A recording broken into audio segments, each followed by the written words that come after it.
اللهم صل على سيدنا محمد يا رب صل وسلم دائما ابدا على حبيبك.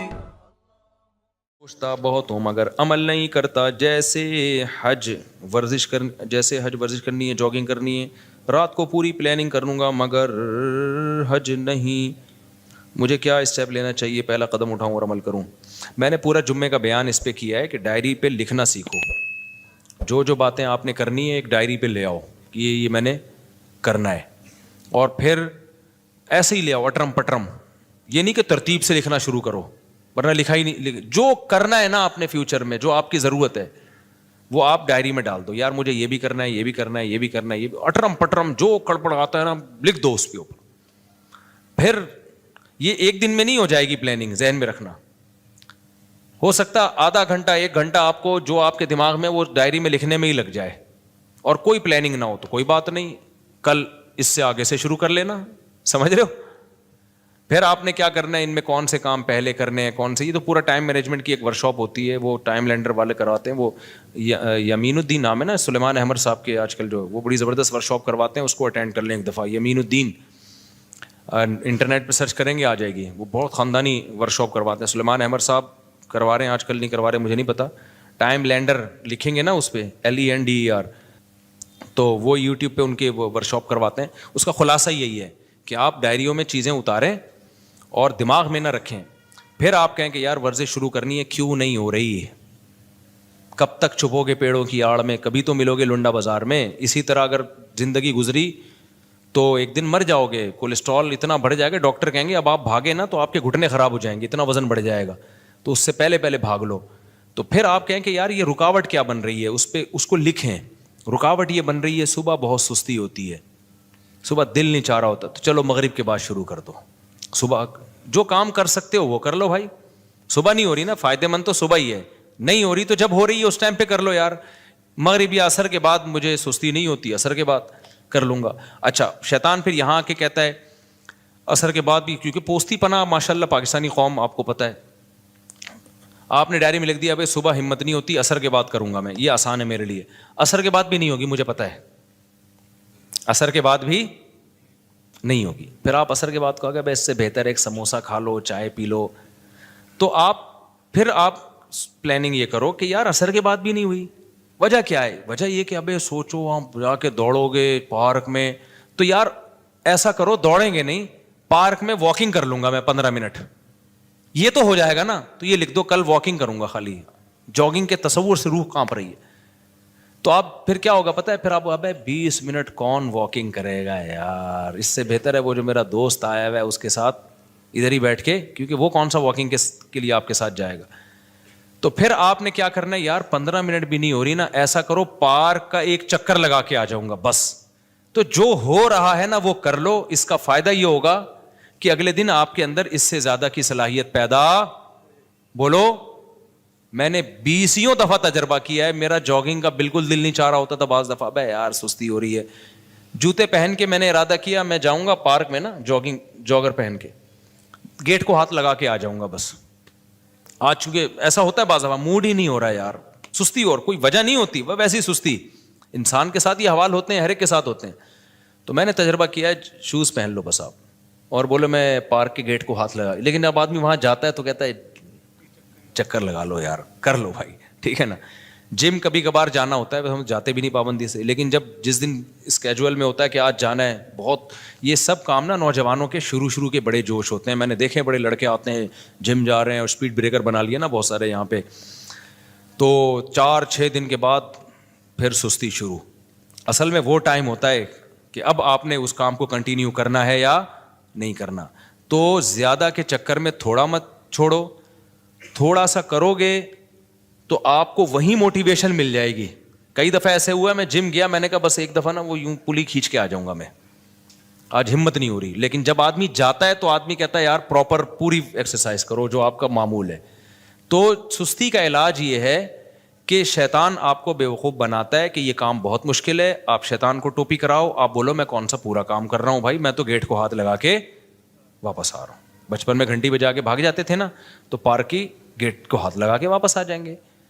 تو بس اتنا. جیسے نماز میں بھی یہی ہے, آپ کا نماز پڑھنے کا دل نہیں چاہ رہا, بہت ٹینشن ہے, حدیث میں یہ نسخہ سکھایا گیا ہے, فجر میں اٹھا نہیں جا رہا آپ سے, تو آپ یہ نہ بولو کہ میں بھی نیند قربان کر کے اٹھوں گا, واش روم جاؤں گا, پھر وضو کروں گا, پھر مسجد جاؤں گا, پھر 2 سنتیں پڑھوں گا, پھر 2 فرض پڑھوں گا, پتہ نہیں امام صاحب کتنی لمبی نماز. ایسے ہمت نہیں ہوگی. جو بے نمازی ہیں ان کو ہمت نہیں ہوگی. آپ کی رات کو آنکھ کھلی, آپ کو شیطان ٹوپی کرائے گا, ابے اتنا نیک بن گیا تو اس سردی میں تو جائے گا یار, وضو کرے گا, پھر یہ وہ, ابے چھوڑ یار. تو شیطان کو آپ ٹوپی کراؤ. آپ شیطان کو بولو میں اس ٹائم پہ بس اٹھ کے بستر پہ بیٹھ جاؤں گا, اس سے زیادہ میں کچھ بھی, میں ایک دفعہ بیٹھوں گا 5 منٹ بیٹھ کے دوبارہ لیٹ جاؤں گا. تو جب 5 منٹ بیٹھ جاؤ گے تو پھر شیطان کہتا ہے لیٹ جانا, تو نے تو 5 منٹ کا بولا تھا. تو آپ نے شیطان کو ٹوپی کرانی ہے. آپ نے شیطان کو بولنا ہے, اردو میں بات کرو شیطان سے. شیطان کو آپ نے بولنا ہے کہ یار جب اٹھ ہی گیا ہوں تو واش روم جانے میں کیا جا رہا ہے, تھوڑا ریسٹ ریلیکس ہو جاؤں گا. عام طور پر صبح کے وقت تھوڑی بہت پیشاب کی حاجت ہر ایک کو ہوتی ہے عام طور پہ, نہیں تو یار جا رہا ہوں واش روم کو, نلکے کا ہاتھ لگا کے آ جاؤں گا. تو آپ ایک دفعہ واش روم سے فارغ ہو کے آ جاؤ. پھر شیطان کہا لیٹ جانا, کہا کہ میں لیٹ رہا ہوں, صرف وضو کروں گا, وضو کر کے لیٹ جاؤں گا بس, اور کچھ نہیں کرنا میں نے. میں آپ کو یقین سے کہوں آپ صرف وضو کرو, اس کے بعد آپ بالکل فریش. بولو گے یار وضو بھی ایک دم. شیطان مایوس ہونے لگتا ہے. شیطان بولتا ہے بھائی اتنی ٹوپیاں مجھے آج تک کسی نے نہیں کرائی ہیں, کہیں اور جا کے دال گلاؤ, یہ بندہ بہت ڈھیٹ ہے. آپ جب وضو کر لو گے نا فریش ہو جاتا ہے آدمی. حدیث میں آتا ہے 3 گریں شیطان لگا دیتا ہے, تو وہ وضو کے بعد تیسری گرہ بھی کھل جاتی ہے, فریش ہو جاتا ہے. پھر آدمی آتا ہے اور شکر ادا کرتا ہے یار کتنا اچھا کام میں نے کیا, زندگی میں پہلی دفعہ میں نے کسی اچھے کام سے دن کی ابتدا کی ہے. تو یہ خوب یاد رکھو, کم ہمتی کا علاج یہ ہے کہ کام اسٹارٹ کر دو آپ. اور جن کی پڑھائی میں دل نہیں لگتا نا, ان کا بھی یہی اصول ہے. پڑھائی میں دل نہیں لگتا, کوئی بات نہیں, آپ میز کرسی لے کے کتاب لے کے بیٹھ جاؤ بس. اب بولو کہ کتاب کو ایک دفعہ کھولوں گا بند کر کے واپس چلا جاؤں گا. میں یقین سے کہتا ہوں جب آپ بیٹھ جاتے ہو نا, کتاب کھول دیتے ہو, اور قریب کی نظر کمزور ہے تو چشمہ بھی لگا لیتے ہو, تو بس آدھے سے زیادہ کام ہو گیا. تو یہ جو سوچتا ہے نا کہ میں یہ کر لوں گا, میں یوں کر لوں گا, اتنا نہیں. ہم لوگ بہت سست لوگ ہیں, ہم لوگ کو بہت زیادہ آگے جانے کی ضرورت نہیں ہے. آپ پلان بڑے بناؤ, لیکن اس کی جو کام کی ابتدا ہوگی نا وہ اسی سے ہوگی. جاگنگ نہیں ہوتی واکنگ کر لو, واکنگ نہیں ہوتی پارک کے گیٹ کو ہاتھ لگا کے واپس آ جایا کرو روزانہ, لیکن اس کو پابندی کرو. پھر یہ بھی نہیں ہوتا تو تھوڑا سا گلی میں یوں تھوڑا سا نکلے, پارک کی طرف جا کے واپس آ گئے. یہ بھی نہیں ہوتا تو شرم سے ڈوب کے مر جاؤ. پھر آپ چھوڑ دو کہ آپ دنیا میں کچھ کرو گے, صحیح ہے نا. پھر بہتر ہے چلو میں پانی لو اور ڈوب کے مر جاؤ اس میں, کیونکہ اتنے سست ہوتے ہیں نا. وہی مجھے یاد آتا ہے, ایک بچہ بڑا سست تھا, ابا بیزار آ گئے یار, کم بخت کوئی کام کرتا ہی نہیں ہے. تو ابا ایک مشین لے آئے. ابا نے کہا بیٹا میں نے تیرے کام آسان کر دیے, بٹن دبائے گا جو کام کہے گا وہ ہو جائے گا. بٹن دبا دیا روٹی آ جائے گی, بٹن دبا دیا کپڑے آ جائیں گے. وہ بچہ کہتا ابا بٹن کون دبائے گا, یعنی بٹن دبانے کے لیے ایک الگ مشین لے کر آؤ. تو یہ چل رہا ہے مارکیٹ میں. بس جلدی مسائل ختم کر دوں میں. مفتی صاحب سب سے پہلے السلام علیکم, میرا ایزی پیسہ جائز میں لون لینا جائز ہے یا نہیں؟ دیکھو ایزی پیسہ یا جائز کیش میں جو آپ لون لینا, ہاں وہ جو لون لیتے ہیں نا وہ لون نہیں ہوتا, وہ آپ کو فری وہ کالز دی جاتی ہیں جس کے جو مہنگی کر کے دی جاتی ہیں, اس کو وہ لون سے تعبیر کرتے ہیں کہ آپ 100 روپے کا بیلنس ڈلوا لیں. حالانکہ بیلنس نہیں آتا, 100 روپے میں جتنے کال کے یونٹ ملنے چاہیے نا, جو 80 روپے میں ملنے چاہیے وہ 100 روپے میں مہنگا کر کے دے رہے ہوتے ہیں آپ کو. تو یہ لون نہیں ہے, لون تو کوئی پیسہ دے رہا ہو نا, یہ پیسہ تھوڑی, یہ تو آپ کو کالز بیچ رہے ہیں, مہنگی کر کے بھیج رہے ہیں آپ کو کالز کے یونٹ, کیونکہ چیز ہمیشہ کیش پہ سستی ہوتی ہے اور کریڈٹ پہ مہنگی ہوتی ہے. تو یہ جائز ہے, اس میں کوئی حرج نہیں ہے, وہ لون نہیں ہے. ہم نے ہر طرح سے اپنے بھائی کو سمجھا دیا کہ کام کرو, صلواتیں بھی بہت سنائی, وہ آپ کے بیان میں موجود ہیں, ان کی اصلاح کر دیں, کام کر لیں, بیوی بچوں کی ذمہ داری اٹھا لیں. جب وہ کسی کام کے نہیں تھے ان کی شادی کیوں کرائی؟ یہ بھی تو بڑا مسئلہ ہے نا. جب بندہ کچھ کر کے ہی نہیں دے رہا, آپ اپنی ذمہ داری پہ شادی کرا لو گے تو اس کو جو موٹیویشن ایک ملتی کہ یار میں اچھا کماؤں گا تو اچھا رشتہ ملے گا, وہ موٹیویشن بھی گئی, تو اور سست ہو جائے گا. اب جو بھی بیٹھے ہوئے معذرت کے ساتھ, تو ہمیشہ شادی کرائیں, اپنے خرچے پہ بھی کرائیں, لیکن اس بچے کی جو آپ کو لگے کہ یہ کچھ کرے گا, اس کی اسٹائل سے لگ رہا ہے کہ کچھ یہی نہیں کہ صرف 16 بچے پیدا کرے گا یہ کیونکہ لوگ کہہ رہے ہوتے ہیں کہ آج آپ کیا کام کریں گے؟ بھائی آپ میں 18 بچے پیدا کر کے دکھاؤں گا. تو یہ بھی ایک کام ہے. وہ گلگت میں نہیں، وہ ایک صاحب ملے تھے، ان کے 28 بچے تھے، 4 بیویاں. تو میں نے ان سے پوچھا آپ کیا کرتے ہیں، یعنی اس کے علاوہ اور کیا کیا کام ہیں آپ کے؟ پھر انہوں نے بتایا کہ میں یونیورسٹی میں پڑھاتا ہوں، عالم بھی ہیں، مسجد کے امام بھی ہیں، یونیورسٹی میں بڑے بہت سارے کام کر رہے تھے. میں نے کہا یار یہ تو اس کے علاوہ بھی آپ اتنے ماشاءاللہ کام کر رہے ہیں. تو خالی یہ نہیں کرنے، دوسرے کام بھی کرنے ہیں. تو ہم جو فیملی پلاننگ کے خلاف ہیں نا، تو خلاف کا یہ مطلب نہیں ہے کہ صرف یہی کام کو فوکس کریں. آپ نے دوسرے کاموں کے ساتھ نسل کو روکنا نہیں ہے. جتنی اللہ اولاد دے دے تو لے لینی ہے وہ اولاد، اس کے بڑے فائدے ہیں. اچھا بھائی صلوات ہیں، کام نہیں کرتے. بھائی دیکھو اس طرح کے جو لوگ ہیں نا یہ واجب الچترول ہوتے ہیں. میں نے کئی بار ایک واقعہ سنا ہے. میں نے جیسے بتایا نا ایسے پلاننگ کریں، پارک کو ہاتھ لگا کے آ جائیں، اتنا تو کرنا پڑے گا نا. تو آہستہ آہستہ موٹیویشن ملتی ہے. جو اتنا بھی نہ کر رہا ہو اس کا حل میں ایک دفعہ بیان میں بتا چکا ہوں. ہم مدرسے میں رہتے تھے تو ہمارے سامنے ایک چھوٹی سی بیکری تھی. بیکری کی چھوٹی سی اس لیے کہ کاؤنٹر چھوٹا سا تھا، باقی تو پوری ان کی فیکٹری تھی پیچھے. اس میں وہ میں نے دیکھا پنجاب کی فیملی تھی، وہ بہت اسپیڈ سے کام کر، وہیں وہ باقر خانیاں اور کیکرس انہیں کی وہیں بنتے تھے اور صبح صبح تازہ تازہ ملتے تھے. بڑا ٹیسٹ ہوتا تھا ان کا. بسکٹ بھی وہ خود بنا رہے ہیں تو ظاہر ایک تازہ چیز بن کے آئے گی. ہم جاتے تھے مدرسے کے، اکثر طلبہ وہیں سے ناشتہ لیتے تھے. بریڈ لینی ہے، کیک رس لینے ہیں تو سب وہیں سے لیتے تھے. تو میں ان کو دیکھا بہت ایکٹیو ہیں وہ لوگ. پنجاب کے لوگ آپ کو پتا ہے ویسے بزنس میں ایکٹیو بہت ہوتے ہیں، سست نہیں ہوتے وہ لوگ.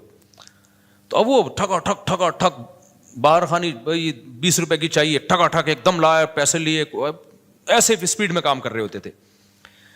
اب جو لوگ تاجر ہوتے ہیں نا ان کا جب بزنس بڑھتا ہے تو اپنے بچوں کو بھی بلانا شروع کرتے ہیں. تو میں نے دیکھا کہ ان کا جو ہے نا 18-20 سال کا ایک لڑکا پنجاب سے انہوں نے بلا لیا کہ چل بھائی تو بھی آ جا بیکری میں ہمارے ساتھ. وہ آ گیا. وہ اس طرح کا عادی نہیں تھا. اب ہم نے اس سے، میں نے باقر خانی مانگی، یار 2 باقر خانی لا دے. وہ جا رہا ہے کھجاتا ہوا نا یوں کر کے، ایسے جا رہا ہے، یوں کھجا رہا ہے، چلتا ہوا جا رہا ہے، لا کے دے رہا ہے.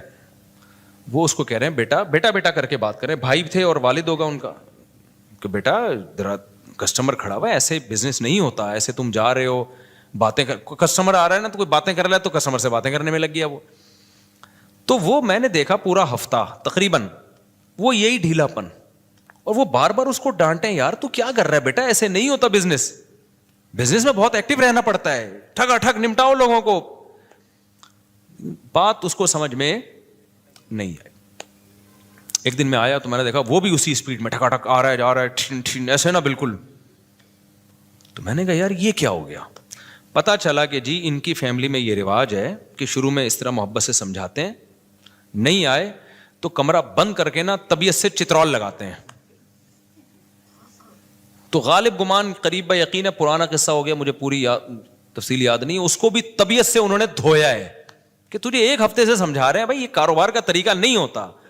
رڑتا جا رہا ہے، وہاں جا کے پھر باتیں کر رہا ہے، پھر کبھی کسی سے، اس کو موبائل تو تھا نہیں، کبھی کسی سے باتیں کر رہا ہے. موبائل ہوتا تو پھر تو بزنس تو بالکل ہی ختم. ٹک ٹاک پہ ویڈیوز دیکھ رہا ہوتا بیٹھ کے. تو وہ طبیعت سے ان کا رواج خاندان میں، پنجاب میں ہوتا ہے، اب بھی ہوتا ہے، طبیعت سے دھو دیا نا اس کو. اس کے بعد ٹھکا ٹھک. تو یہاں کوئی بیٹھے ہوئے ہیں بہت معذرت کے ساتھ، تو جو اس طرح کا سست ہونا، تبھی یہ بڑا بھائی اور باپ بہت بڑی نعمت ہے. یہ جو موٹیویشنل اسپیکر سے جو چیز نہیں، اچھا یہ موٹیویشنل اسپیکر جو ہوتے ہیں نا، جو بتا رہے ہیں ایکچولی ہم نے اسٹرگل، ان کی بھی پیٹے ہوتے ہیں بچپن میں. ابا نے پیٹا ہوتا ہے ایک دفعہ طبیعت سے تو ٹھیک ہو گئے تھے، تو وہ پٹنے کا واقعہ نہیں بتا رہے ہوتے، یہ بتاتے ہیں ایکچولی ہمیں یہ اسٹرگل کی ہم نے. قوم سست ہے، اس میں کوئی اسٹرگل والا اس ماحول میں پیدا، میں خود بھی پٹا ہوں، صحیح ہے نا، جو میں آج باتیں کر رہا ہوں بیٹھ کے، میں بھی بڑا سست تھا، کام ہی نہیں ہوتے تھے، سستی، اسکول نہیں جا رہے، ابا لاتے تھے پائپ پکڑ کے کوڑ دیتے تھے، تو 1 ہفتے کا تک الحمدللہ انرجی پیدا ہو جاتی تھی. 1 ہفتے تک ہم بالکل فٹ فار. پھر آہستہ آہستہ ڈھیلا پن آنا تھا، پھر ابا ایک دم چترول لگا دیا کرتے تھے، کبھی بھائی لگا دیتے تھے. مجھ سے تو ٹی کی ڈنڈی نہیں لکھی جاتی تھی اوپر. میں نے ایک واقعہ سنایا نا، میں انگلش میں ایک ورڈ لکھ رہا ہوں تو اتنی سستی سے لکھتا تھا. سستی اصل میں بائی نیچر سستی نہیں تھی، مجھے کھیل کود کا دل چاہتا تھا، پڑھائی میں سستی تھی، میرا دل چاہتا تھا ادھر بھاگنے دوڑنے میں ہم لگے. تو میں نے ٹی لکھا ہے سستی میں اوپر کا نا، وہ ڈنڈی نہیں ڈالی یہ والی، خالی یہ والی ڈنڈی ڈالی. تو ایسے میں لکھ رہا ہوں اور اوپر سے ڈنڈیاں چھوڑ رہا ہوں. تو مجھے یاد ہے ایک زوردار چماٹا آیا نا، غیبی چماٹا آیا، ایک دم میں ہل گیا.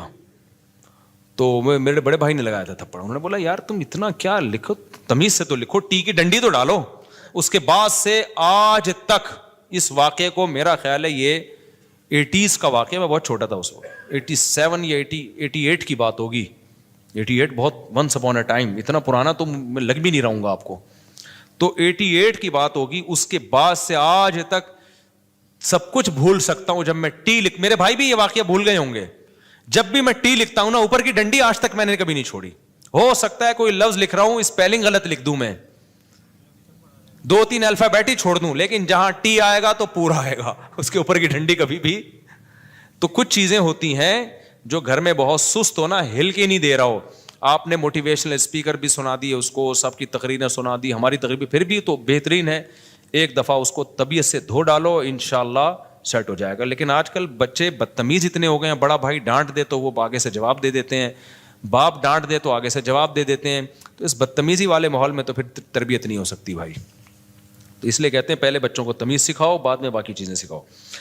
ہر طرح بھائی کو سمجھایا, وہ بھائی بیچارہ اللہ خیر کرے. آپ نے پچھلے جمعے میں کہا تھا میں پہلے خود کو اسٹیبل کرنے کا ہدف بناؤ, پھر بعد میں ماں باپ کو حج کروانا. اگر ایسا کریں گے تو اس سال حج کا سیزن چلا جائے گا, تو چلا جائے بھائی.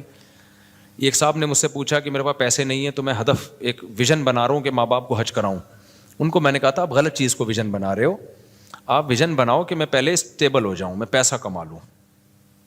تو اس کے طریقے, جب پیسہ آئے گا تو پھر آپ نے دیکھنا ہے کہ اب آنے کے بعد کیا کیا کرنا ہے. اب کیونکہ اگر آپ نے حج کو ویژن بنایا اور آپ کے پاس پیسہ آیا اور آپ نے حج میں خرچ کر دیا, تو ہو سکتا ہے اس سے زیادہ ضروری چیزیں رہ جائیں. کل آپ لوگوں کے سامنے بھیک مانگ رہے ہو, حاجی تو ہو گئے آپ, تو پہلے تو ایک اسٹیبل تو ہو جاؤ نا. غریب آدمی پہ حج تھوڑی فرض ہے. اب غریب آدمی پلاننگ کر رہا ہو حج کی, تو پلاننگ میں پہلے یہ دیکھنا ہے کہ الاہم فالاہم, حج ہے ہر ایک پہ فرض. اگر ہر ایک پہ فرض ہوتا نا پھر آپ بناتے, یا جن پہ فرض ہو گیا وہ تو ضرور پلاننگ کریں حج کی, لیکن جن پہ حج فرض ہی نہیں ہے. ہمارے ایک جاننے والے ہیں, غریب آدمی, مجھے پتا ہے, بیچارے کی تھوڑی سی تنخواہ ہے اور ابھی اس کی عمر ہے آگے ترقی کرنے کی. اس نے اتنے سال پیسے جمع کر کے نا عمرے کے پیسے جمع کیے, بہت اچھا جذبہ تھا اس کا. میں نے کہا دیکھو آپ ابھی ایک غریب آدمی ہو اور آپ کی ابھی شادی ہوگی, آپ کے آگے اولاد ہوگی, اتنی مشکل سے آپ نے پیسہ جمع کیا. عمرہ کرنا یقیناً بہت بڑی عبادت ہے, لیکن جتنی گنجائش ہے اس حساب سے آپ پلاننگ کرو نا. آپ تہجد میں کچھ فوکس کر لو, آپ کچھ صدقہ خیرات کر لو. عمرہ تو مالدار لوگوں کا کام ہے. تو آپ کی, مجھے پتا تھا اس بیچارے کی محدود آمدن ہے. میں نے کہا آپ کو اللہ نیت ہو گئی نا ثواب دے دے گا, یہ پیسے کسی کاروبار میں لگا دو فی الحال. آپ جب پیسہ آئیں گے تو حج بھی ہوتے رہیں گے, عمرے بھی ہوتے رہیں گے انشاءاللہ. اور جو ہے وہ سیروزہ لگا لو تبلیغ میں, تاکہ دین پہ قائم رہنے کی توفیق ملے. تو عمرہ کرنے سے میں نہیں روک رہا آپ کو, لیکن میں روک رہا ہوں ایسی چیز سے. دیکھو اس کی مثال ایسے جیسے نبی کی خدمت میں ایک صحابی آئے سارا مال لے کے کہ سارا صدقہ ہے. آپ نے منع کیا کہ سارا صدقہ مت کرو. اب اشکال ہوا لوگوں کو, ابو بکر کا تو سارا مال قبول کر لیا. بھائی ابو بکر کا جو توکل ہے وہ لیول اور ہے, اور ہر ایک کا لیول توکل کا ابو بکر جیسا نہیں ہوتا. تو ہمارے نبی نے صحابہ کو سارا مال صدقہ کرنے کا حکم نہیں دیا, فرمایا اپنے گھر والوں کے لیے رکھو, کل مسائل آ سکتے ہیں, لوگوں کے سامنے ہاتھ پھیلانے پڑیں گے. تو اب آپ کی ارننگ بہت تھوڑی سی تھی, آپ نے اتنے پیسے جمع کر کے عمرے پہ خرچ کر لیے سارے. اس کے بعد کل آپ کے پاس حالات ایسے آ گئے, آپ لوگوں سے بھیک مانگتے پھر رہے ہو, تو عمرہ فرض تو نہیں ہے نا.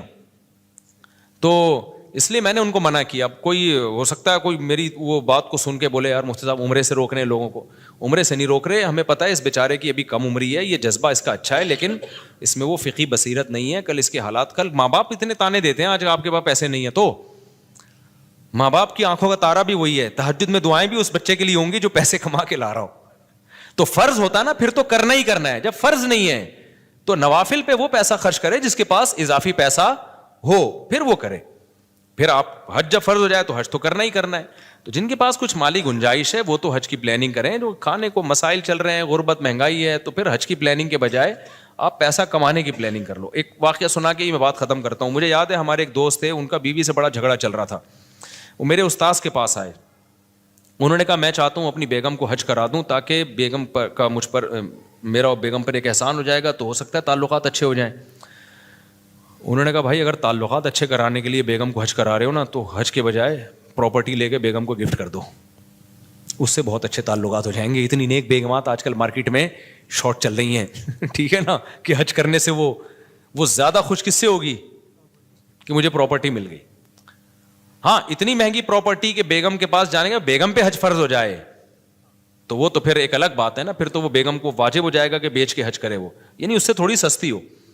تو میں بیٹھا تھا, میں نے کہا اس کا حج کا اچھا ویژن تھا, لیکن کتنے بڑے بزرگ اس کو روک کس سے رہیں گے, تمہارا مقصد کیا ہے, تعلقات اچھے کرانا نا. تو بیگم کو حج کرا کے آج کل اتنے اچھے وہ ہوتے ہیں, لیکن بہت نیک بیگمیں ہونی چاہیے اس کے لیے, ورنہ آج کل بیگم کہتی ہے ہمیں گولڈ بنا کے دے دو, ہمیں کوئی پراپرٹی لے کے دے دو, تو تعلقات اچھے اس سے ہوں گے. اور جب ایک دم اچھے تعلقات ہو جائیں گے نا, پھر حج پہ جاؤ گے تو وہاں بھی آپ کے ساتھ اچھا گزارا ہوگا. ابھی پھڈے ویسے ہی چل رہے ہیں, حج پہ لے گیا نا تو یہ تعلقات, حج پہ تو تعلقات اتنی ٹینشن ہوتی ہے اور تعلقات خراب ہونے کا خطرہ ہوتا ہے. عرفات کے میدان میں اور مزدلفہ میں بڑے مسائل ہوتے ہیں, پیدل چلنا پڑتا ہے. تو مجھے ان کی فقہی بصیرت پہ بڑا رشک آیا کہ یار ظاہر پرست آدمی تو کہے گا حج سے روک رہے ہیں, لیکن عقل مند کہے گا بھائی یہ ایک ایسے کام سے روک رہے ہیں جس سے میاں بیوی کے تعلقات اچھے ہونے کے بجائے خراب ہونے کا. ہاں جن کے پاس بہت زیادہ, اس کے پاس محدود آمدن تھی, زیادہ پیسہ نہیں تھا, لیکن جن کے پاس زیادہ پیسہ ہے وہ ضرور بیوی کو حج کرائے, اس سے تعلقات اچھے ہی ہوں گے, کیونکہ ان کے گھر میں مسائل غربت مہنگائی کے چل رہے ہیں, ٹائم پہ راشن نہیں آ رہا, اور باتیں ہو رہی ہیں بیگم کو حج کرانے کی. تو وہ عالم کو پتا تھا ان کے گھر میں مالی وسائل زیادہ نہیں ہے ان کے پاس, تو اب وہ پیسہ جمع کر کے حج کرا کے تعلقات اچھے کرانا چاہ رہے ہیں. تو ظاہر ہے وہ تو جب دوبارہ حج کے بعد آئیں گے, جب ٹماٹر کے پیسے نہیں ہوں گے سارے تو آپ نے حج پہ لگا دیے, بھنڈی کے پیسے نہیں ہوں گے تو اور لڑائیاں ہوں گی. بیگم کہے گی حج گیا ایک طرف, بھائی مجھے کھلا بھائی تو اس لیے جو محدود آمدن جن لوگوں کی ہے تو وہ ایسی پلاننگ نہ کریں, وہ پہلے آمدن بڑھائیں, جب آمدن آ جائے گی تو پھر اس میں کہیں کہ یار سب سے پہلے کس کو فوکس کرنا ہے, حج کو, اللہ کے گھر کی زیارت کو. میرے ساتھ اللہ کا کتنا بڑا احسان ہے, میری اب دنیا میں ٹریولنگ شروع ہوئی, میں نے اللہ سے دعا مانگی اللہ سب سے پہلا بیرون ملک سفر میرا بیت اللہ کا ہو. تو میری ایک تمنا تھی کہ سب سے پہلا میرا سفر ملک سے باہر حج کا سفر ہونا چاہیے. تو اللہ نے وہ الحمدللہ قبول کی. میں دنیا میں جہاں بھی گیا ہوں سب سے پہلا میرا سفر ہوا حج کا, اور میں نے یہ بھی کہا اللہ میں نے عمرہ بھی نہیں کرنا, مجھے پہلے حج کرا. فرض پورا ہوگا تو پھر مجھے عمرہ کرنے میں بھی مزہ آئے گا, بھائی ایک ذمہ داری پوری ہو گئی ہے. تو اللہ نے کہا میرے پر احسان ہوا کہ میرا پہلا سفر جو ملک سے باہر ہوا, وہ ایک اور سفر بھی ہوا تھا, وہ زیادہ ڈیٹیل میں نہیں جاؤں گا میں اس کی. تو جو آفیشلی جو سفر ہوتا ہے نا وہ ہوا میرا, وہ حج کا سفر ہوا. تو میں نے کہا اب دنیا میں جاؤں, پہلی دفعہ آدمی جائے کہاں بھائی ملک سے باہر نکلے تو اللہ کے گھر کی زیارت کے لیے. تو میں لوگوں سے بھی کہتا ہوں جب آپ کے پاس وسائل ہیں تو بھائی سب سے اول درجے پہ حج کو رکھو. وسائل نہیں ہیں تو پھر حج کی پلاننگ بناتے بناتے جو بہت سارے اور بھی ضروری کام ہیں وہ آپ کے رہ جائیں گے. حج کر کے آ جاؤ گے اتنا پیسہ اکٹھا کر کے, اس کے بعد پھر وہی ماں باپ بولیں گے بیٹا اب ہماری بیماری کے پیسے ہیں نہیں تیرے پاس, ہمیں علاج کرانے تو سر تو نے حج پہ لگا دیے. اور حج میں بھی بعض دفعہ بیمار ہو جاتا ہے انسان, بوڑھے لوگ تو بہت زیادہ بیمار ہونے کا خطرہ ہوتا ہے ان کی. پرچی دیتے ہیں مجھ سے پوچھتے ہیں, اس لیے میں نے آج ان کا ذرا ڈیٹیل میں جواب دے دیا ہے کہ آپ پیسہ کمانے کی پلاننگ کر لیں, اور اس میں یہ نیت کریں کہ جب پیسہ آئے گا تو پھر میں حج کروں گا بھی, کراؤں گا بھی, عمرے بھی کروں گا, زکوٰۃ صدقات بھی دوں گا, خیرات بھی کروں گا. آنے دیں, آنے سے پہلے دکان پکوڑوں کی اور باتیں کروڑوں کی. اچھی نہیں لگتی ہیں باتیں, آئندہ یہ پرچی میرے پاس نہیں آنی چاہیے ورنہ میں تجھے حج کرا دوں گا, بتا رہا ہوں میں 1 سال سے پرچی آ رہی ہے میرے پاس. مفتی صاحب زلفوں کی شرعی حیثیت بیان کریں. بھائی زلفیں رکھنا جائز ہے, بال بڑے رکھنا, دیکھو شریعت میں 3 کیفیتیں, یا تو پوری ٹنڈ کرا کے رکھو, لوگ شعر پڑھیں حسن تیرا اس طرح سالم رہا, سر مڈانے پر بھی تو ظالم رہا. بعض لوگ ٹنڈ پہ اچھے چمکتی ہے ٹنڈ ان کے اوپر. دوسری آپشن یہ ہے کہ بال چھوٹے رکھو لیکن چاروں طرف سے برابر. یہ جو کہیں سے بال چھوٹے, کہیں سے آج کل نئے نئے فیشن آ رہے ہیں بالکل عجیب عجیب قسم کے, یہ صحیح نہیں ہے, نبی صلی اللہ علیہ وسلم نے منع کیا ہے. اور تیسرا بڑے بال رکھنے تو پٹے والے بال رکھو, سارے بال پیچھے لے جاؤ, یہاں سے جتنے چاہو بڑھاؤ, یہاں تک بھی لا سکتے ہو, یہاں تک بھی لا سکتے ہو, کندھوں تک بھی لا سکتے ہو. کندھوں سے نیچے نبی صلی اللہ علیہ وسلم سے ثابت نہیں ہے, جائز وہ بھی ہے کیونکہ ناجائز ہونے کی کوئی دلیل نہیں ہے. جائز یہ بھی ہے کہ کندھوں سے نیچے بھی رکھ سکتے ہو, لیکن اتنے بڑھتے ہی نہیں مردوں کے بال. لیکن بہتر علماء کہتے ہیں کندھوں سے نیچے نہ جانے دو, کندھے ہو جائیں تو پھر کاٹ دو. تو نبی صلی اللہ علیہ وسلم کے بال یہاں تک پہنچتے تھے, جب کاٹتے تو کانوں کی لو تک آ جاتے, پھر بڑے ہو جاتے. مجھے بڑے بالوں میں ایک فائدہ یہ ہے کہ میں عمرہ کرتا ہوں نا, 1 انچ بال کاٹ لیتا ہوں تو اس میں 10 عمرے اور ہو سکتے ہیں. سمجھ رہے ہیں نا, لوگ کہتے ہیں ابھی یہ کیا کاٹے ہیں آپ نے بال, اس میں تو 10 عمرے اور ہو سکتے ہیں. تو میں کہتا ہوں بھائی بڑے بال کا ایک بڑا فائدہ ہے. تو جو جن کے چھوٹے بال ہوتے ہیں ان کو سر مڈانا پڑتا ہے. تو پہلی دفعہ جب ہم نے حج کیا, عمرے کیے, تو سر مڈانے کی سنت زندہ کر لی. اب ہم نے کہا چلو اب قصر بھی جائز ہے. قصر کا مطلب بال کٹوانا. تو آپ بڑے بال رکھ سکتے ہیں, شریعت میں جائز ہے, جتنے چاہیں بڑے رکھیں, لیکن بہتر یہ ہے کہ کندھوں سے زیادہ نیچے نہ جانے دیں تو بھی ٹھیک ہے. اچھا, آج کل لڑکوں نے بالوں میں چٹیا بنائی ہوئی ہوتی ہے پیچھے, اس پہ بھی لوگ اعتراض کر رہے ہوتے ہیں چٹیا بنا کے گھوم رہا ہے, تو یہ بھی جائز ہے. فقہاء نے صدیوں پہلے مسئلہ لکھا ہے کہ عورت اگر چٹیا بنا کے غسل کرے گی تو غسل ہو جائے گا, چٹیا کھولنے کی ضرورت نہیں ہے. کسی مرد کے بڑے بال ہوں اور اس نے بالوں کو جوڑا بنایا ہوا ہو, تو وہ اگر فرض غسل کرے گا تو اس کو وہ جوڑے کو کھولنا پڑے گا. تو بنانا جائز تھا تبھی تو علماء نے لکھا نا. تو اگر آپ کے بڑے بال ہو گئے ہیں, میرے تو اب رہے نہیں بال, 4 شادیوں کی وجہ سے نا تھوڑے سے رہ گئے ہیں. اس عمر میں یہ بھی غنیمت ہے. میرے تو جب آپ اگر 10 سال پہلے بال دیکھ لیتے, بہت ہی گھنے بال اور یہاں تک پہنچے ہوئے تھے. تو 4 کی وجہ سے نہیں, عمر کا بھی ایک دخل ہوتا ہے اس میں. تو جتنے بڑے بال رکھ لو آپ, لیکن بہتر کیا ہے, کانوں کی لو تک لاؤ, جب یہاں تک آ جائیں تو پھر کاٹ کے چھوٹے کر دو, اس طرح سے. تو ہر جائز کام کرنے کا نہیں ہوتا. آپ کو جو سوٹ, اصل میں اللہ تعالیٰ چاہتے ہیں, زینت کو پسند کرتے ہیں. حدیث میں آتا ہے ان اللہ جمیل یحب الجمال, اللہ جمیل ہے, جمال کو پسند کرتا ہے. تو جو آپ پہ سوٹ کر رہا ہے وہ کام کرو. شریعت نے خامخواہ کی پابندیاں نہیں لگائی ہیں. جو آپ کو اچھا لگ رہا ہے وہ کام کرو یار, بس دیکھنے میں اچھے لگو. آپ آڑے ترچھے بال نہ کاٹ دو کہ یہاں سے وہ جو چوہا نہیں ہوتا کانٹوں والا, بال یوں اٹھے ہوئے ہوتے ہیں اور یہاں سے گنجے ہوئے ہوتے ہیں, یہ سب جائز نہیں ہے. تو نارملی جو آپ پہ جو ہلیہ اچھا لگ رہا ہے وہ رکھو بھائی. اچھا بھائی, مفتی صاحب اگر کیا کہتے ہیں اسلام قبول کرنے سے پہلے ہاتھ یا جسم پر کیا بنایا ہوا ہے, ٹیٹو بنایا ہوا ہو, تو اسلام اچھا قبول کرنے کے بعد اس کو کیا مٹانا لازمی ہوتا ہے؟ جی لازمی ہوتا ہے, اگر ممکن ہو. اگر ممکن نہیں ہے تو پھر چھوڑ دو. یہ ٹیٹو بنوانا حرام ہے, ناجائز ہے. نبی صلی اللہ علیہ وسلم کی صحیح حدیث موجود ہے, آپ نے لعنت فرمائی ہے جسم گندوانے پر. لیکن اب کر لیا آپ نے کام تو توبہ کر لو. اب توبہ کر لو, اب ہٹوا سکتے ہو تو ہٹا دو, نہیں تو چھوڑ دو اس کو. بس اب جو کام ہونا تھا ہو گیا, ریورس نہیں ہو سکتا وہ. میں نے سنا ہے کہ جہاں فرض ادا کریں وہاں سنت نہیں ہو جاتی ہے. بھائی جہاں چاہو سنت پڑھ لو, بہتر ہے اس جگہ سے تھوڑا سا ہٹ جاؤ. کیا نکاح کے بعد جتنے دن رخصتی میں تاخیر ہو تو کیا ہر دن گناہ ملتا ہے؟ نہیں ملتا بھائی. آپ کی بیوی ہے, ڈراپ شپنگ میں یہی ہوتا ہے, سودا ہو جاتا ہے, ڈلیوری جو بعض دفعہ 2 دن بعد ہو رہی ہوتی ہے, 3 دن بعد. تو ایسے ہی نکاح میں بیگم آپ کے نام ہو گئی ہے, اب ڈلیوری آپ اپنی انڈرسٹینڈنگ سے آپ کی جب چاہیں رکھ لیں. آپ کیا خیال ہے؟ وہ آپ کے پراٹھوں پہ ڈپینڈ کرتا ہے کہ آپ ڈیلی کتنے انڈے پراٹھے ہضم کرتے ہیں.